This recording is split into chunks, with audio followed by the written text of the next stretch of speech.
So my health and fitness journey started when I was 24. It was like 6 years into my battle with bulimia. And yeah, I remember I moved cities. I went from Birmingham to Manchester, and the whole like fear of joining a gym and training properly was like gone, because I was like, no one knows me here, like I can just do that. So that's where my fitness journey started, and I started taking more care of myself, seeing my body change and understanding like food is fuel as opposed to food is going to solve your problems. And it kind of helped me pull away from food being a trigger and being stressed that way, and turning it onto putting like any stress or feelings that I've got into me towards the gym. Yeah. And then literally like a year in, I got approached about doing a show, and I was like, no, me, bodybuilding, like I can't even be in a bikini on the beach, let alone on stage, like it's not gonna happen. And I remember the guy that said it to me showed me his girlfriend at the time, and she'd done a competition. And you know when you're like, well, if she can do it, I can do it. Like, so yeah, I remember I seeked a coach and all of that, and then she really helped me just stay on track. Because I think that's a big part of a coach, is the accountability side. Because I've had a lot of people that I spoke to before that are like, oh, I know what I'm doing. And I'm like, well, if you knew what you were doing, you'd have the results, yeah, and you'd be doing it. But when you've got someone directing you and keeping you accountable, it keeps you on track, and that's exactly what she did. And then, yeah, am I telling you my story, or am I telling you how I got into it? A life story. yeah. What's your name? Where'd you come from? What's your birthday? What's your start? Yeah, literally. I'm a Cancer, and Oh yeah. Yes. Yeah. Emotional, apparently. Are they? I know they're summer babies. I'm a Taurus. I've got horns and everything. Stubborn as fuck. Yeah, and then slowly I came out of, just didn't serve me anymore. I remember 6 months after, like I made this thing, I was like, I'm gonna stop now. And then 6 months in, I remember I felt really triggered, but I didn't feel the urge to be sick, but I did it because it was what I knew. Do you know what I mean? Yeah. And when I did it, I remember like, sorry for the graphics, but like hovering over the toilet and being like, this isn't you anymore, like this just doesn't serve me anymore. And then that's when I like marked it as the end. Do you know what I mean? And I've had, I think in the past 5 years of me being recovered, I've had 2 really major triggers where it's like I identify that the old me would have 100% done it impulsively, not even a thought, but I'm too strong now to let that part take over. But that part can still come.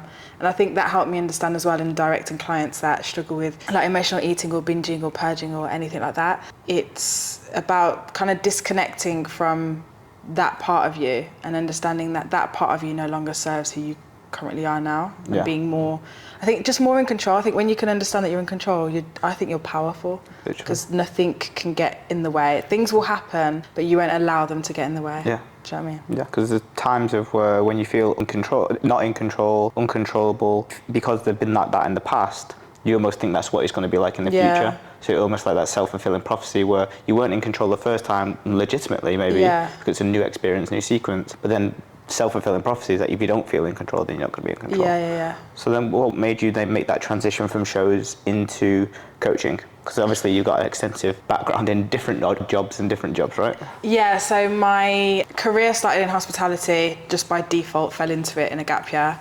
And then I remember looking at the event plan and being like, oh my God, I want to be her. But I carried on with hospitality because again, it was all I knew. I didn't, I just worked in service-based like hospitality. So having my coach help me, even like the check-ins where I'd listen to check-ins and I'd be like gassed for the next week. I remember thinking, if I can help one woman kind of transition and become better, more empowered, more confident, then I feel like my purpose is complete on this world, because filling out restaurants and selling events and all of that just wasn't serving me anymore, you know?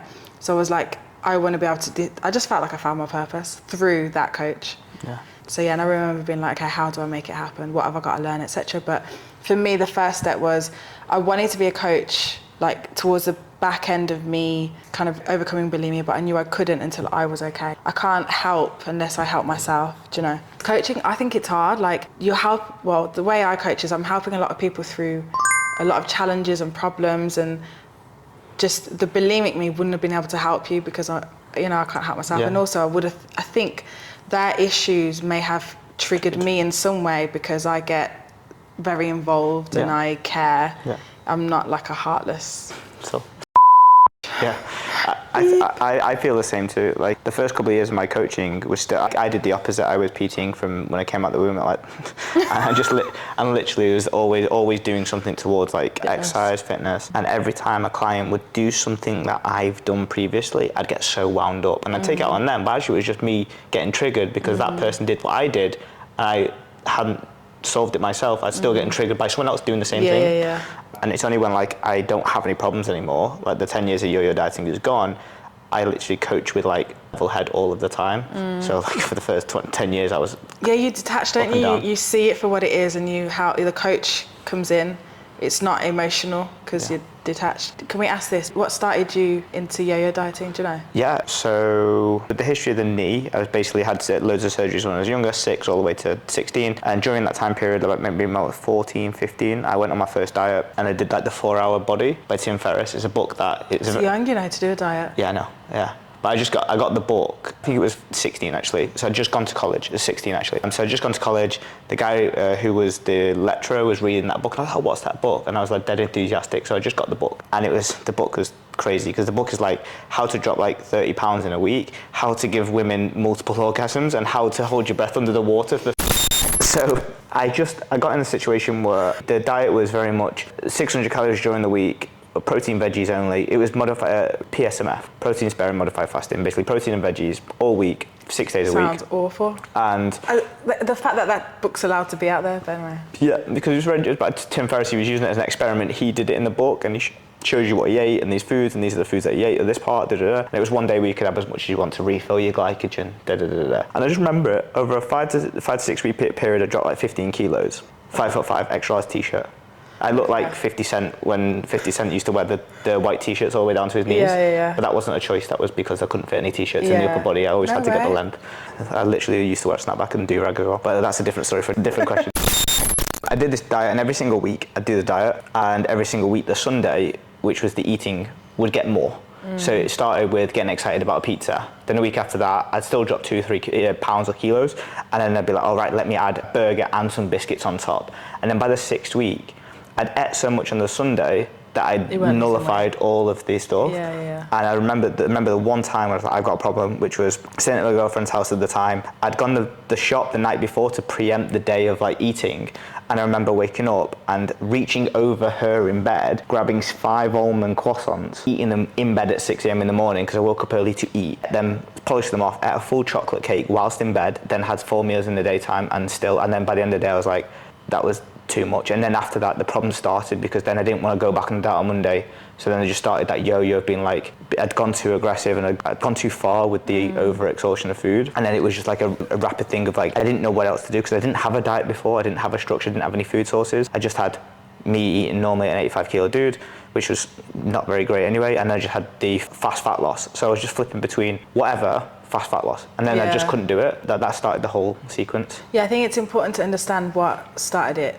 Because it's mad, you know, like, I never had an issue with food at all. Growing up, like, Greek household, food everywhere, food's constant. It's like, how dare you not have seconds? You know, I just cooked this, have it. Like, just have breakfast. It's like, Eleni, try this. It was just, and it was never an issue. I've never been overweight. But yeah, and then all of a sudden, 18, it was like, boom, 2 things happened in a short space of time that just caused me to kind of like internalize and deal with it on my own rather than talk. That's another thing I do now, is I talk. If I've got a problem, if I'm upset, I'm okay with being vulnerable and sharing it. Yeah, so it's important to understand what triggers it, because I think if you can come to terms with it, I don't know if yours was more come to terms with it or understand what you're doing wrong to then rectify it. So I think in both of our scenarios, we got to a similar outcome, which was an emotional eating something. Yours was a little bit more severe than be just yo-yo dieting, having uncontrollable binges and stuff like that. But mine was tactical, because I put myself in the situation by doing something tactical, which was I did something that had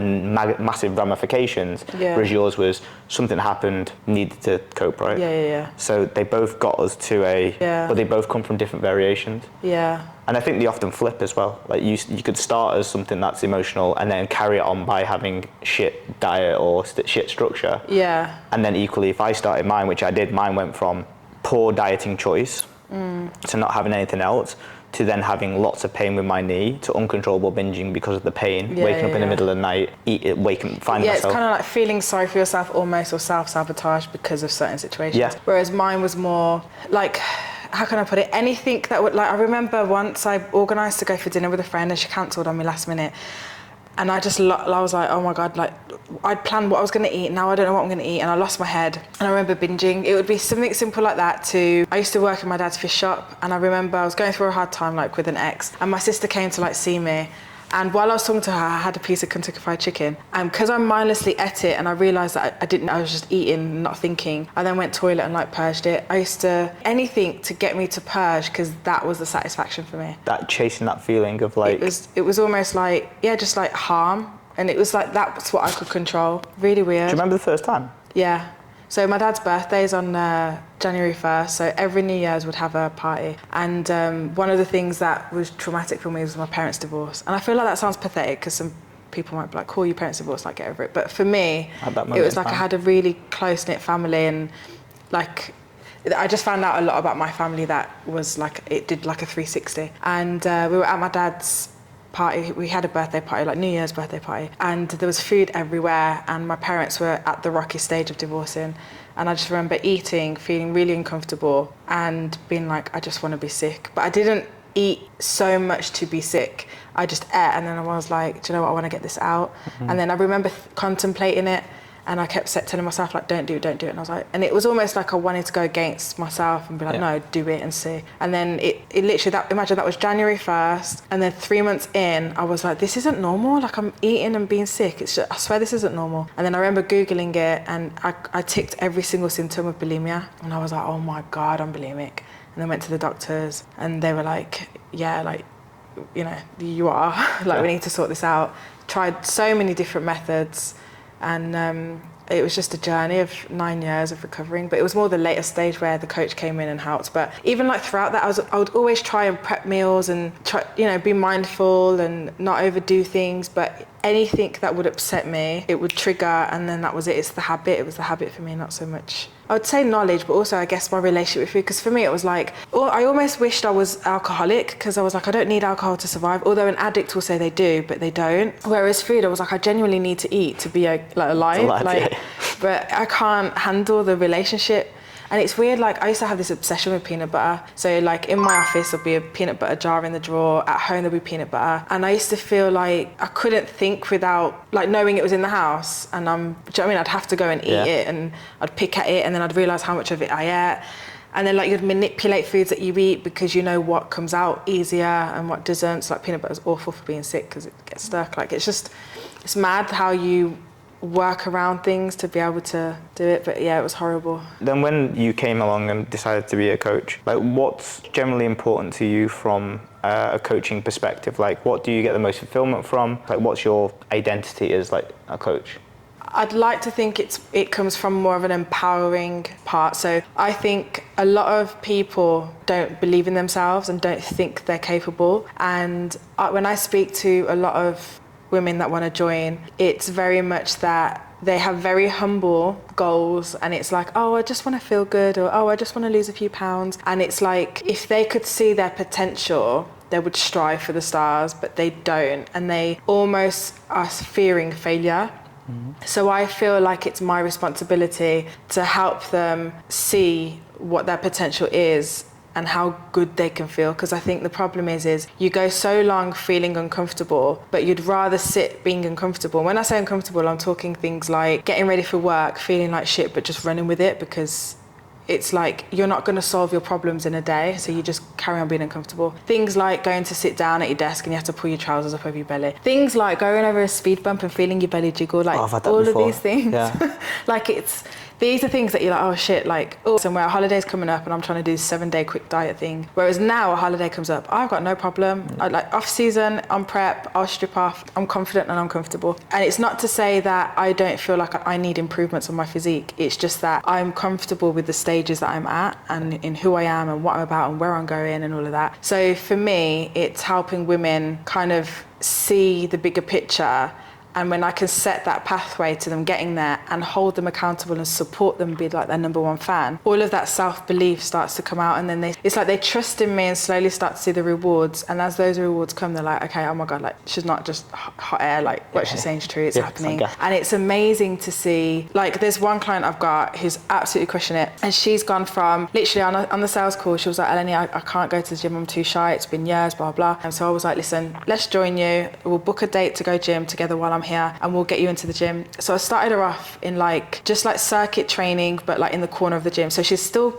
having to walk into the gym, be around the gym, but not having to like move about the machines. And so we took her through a circuit session, she loved it, she started going to the gym, but she was going to like a basic gym, if I can call it that, and she's dropped 12 kilos. We've taken her, so we dropped the weight, then we took her into like a push phase, then a maintenance phase, and now we're going to go do another cut phase as well. But now she's like, how do I surround myself by more like-minded people? Like, is there any events I can go to? And then now she's like, I want to move gyms, I want more of like a bodybuilding style gym. So it's all these things that she wouldn't have seeked before, but because of the person she's becoming, she's now more conscious of the people around her and things like that. And it's even things like knowing your self-worth. I think when you start investing in yourself and making yourself better, you start understanding boundaries, your self-worth and your values, and what you used to accept, that old version of you now no longer do. So for me, it's beyond losing weight, and it's totally past, because for me it's like, once we get you in a better mindset, once we get you building up these better habits, like the weight will drop, you know, like all the results just skyrocket from there. So for me, it's just empowering women to go from where I was, not so much bulimic, but where I was and how I used to view myself and tear myself apart and wish but not know what to do to get there. So for me, it's like, and I wish I had someone like me back in the day to kind of navigate, because when I first started out, like Instagram was, I don't even know if it was a thing. Maybe it was, but not as big as it is now. So yeah, it's like I want to fulfill the role that the 18-year-old me wish she had, if that makes sense. Yeah, fair. And the last thing I want to cover is the household dynamics of the Cypriot lifestyle as opposed to the South Asian lifestyle, which is obviously the ones that we deal with. Yeah. So tell me about the sitting down at a meal. What can you expect in that type of household, and how that relates to what we deal with our clients on a day-to-day basis? So I'll tell you what, right? I remember so I had a strict upbringing. I couldn't really go around many people's houses. And I remember going around my friend's house, who's English white. And on my plate, there was like, I don't know if it was fish or chicken, and there was salad. And I remember there was grapes in my salad. And I like grapes in my salad now, but back then I was like, grapes in a salad? Like, I'm used to feta and olives, like what is grape? And I remember telling my mum, I was like, Mum, I got grapes in my salad. But it was, but the plate, it was like all measured out, like my chicken or whatever it was, like a bit of leaf and a bit of grape. And it's like the grapes were counted and everyone had the same number of grapes. And I was really baffled. And I was like, Mum, it was like I was on rations. And my mum was like, Eleni, not everyone's like us. Because in my household, everything's in the middle of the table and everyone's like grabbing their forks, dipping in. And like I say, you know, you've eaten and it's like, look, there's more of this, eat it, there's more of that. Do you know, like, it's just eat what you want as much as you want. Like, food is what it's all about. Do you know? So I think it's quite similar to the South Asian, not so much ingredients, more so culturally, food is what brings everyone together, and it's a really important part. And it can also be deemed as offensive if you don't eat someone's food. Like, I remember starting prep and I went to Cypress, stayed with my nan for 2 weeks, and my nan called my mum being like, Eleni doesn't eat my food, like I don't understand, what have I done wrong, blah blah. And my mum was like, no, like she's just monitoring how much she eats and stuff like that. And it was literally, I'd have breakfast and then she'd be like, Eleni, look, I made you some spinach pie. And I'm like, I've just eaten. So I'd be like, I'll have it later. But then I wouldn't and get offended. But I'm too busy thinking it's covered in phyllo pastry, there's loads of cheese in there, probably cooked in oil, like it's not something I can have. So yeah, I think culturally it's very similar. Yeah. And that's if it's all around food, if it's more, and normally when the grandparents make it, there's a higher weighting towards like not wanting to offend and having it too. Yeah. There's always a difficult dynamic, it's even things like, I'm sure South Asians are like this, but like us Greeks, when we go around someone's house, I know I didn't bring you anything today, but no, when we go around someone's house, it's like, it's a polite gesture to take something, and it's normally food. It's either something someone's cooked or you take chocolates or whatever. So I guess here in Dubai, it'll be like dates or something. Yeah. And you being bulimic and someone bringing you something like that, it's like you want to eat it. So it's also like understanding that you don't have to eat it.